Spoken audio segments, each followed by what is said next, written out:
नमस्ते फ्रेंड्स। आज फिर से मुझे बहुत कॉल्स आ रहे हैं कि कोई शाम का अखबार है।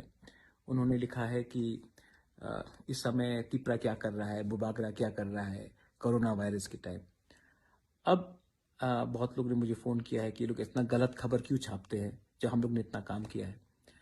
तो मैं उनको कहना चाहता हूँ कि ये लोग शाम के, ये न्यूज़पेपर भी नहीं है, ये लोग पिछले 2 साल से मेरे खिलाफ, मेरे ऑर्गेनाइजेशन संगठन के खिलाफ, मेरे तिपरासा लोगों के खिलाफ ये लोग हमेशा कुछ ना कुछ छापते हैं।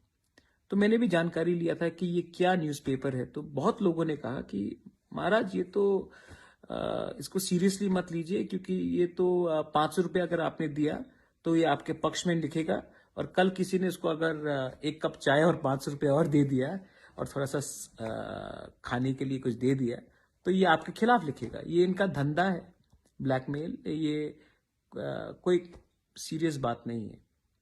तो मैं आप अपने तिपरासा लोगों को बोलना चाहता हूं कि ये जो थर्ड क्लास शाम का जो अखबार है, जो ये सब न्यूज़ हर टाइम निकालता है, इनको आप सीरियसली मत लीजिए। ये लोग अगरतला में बैठकर अगरतला से 2 किलोमीटर बाहर भी नहीं जाएंगे, क्योंकि उनको ये अगरतला में बीच में बैठकर इनको हमारा तिपरासा हो, हमारा पहाड़ हो, किसी के बारे में चिंता नहीं है इनको।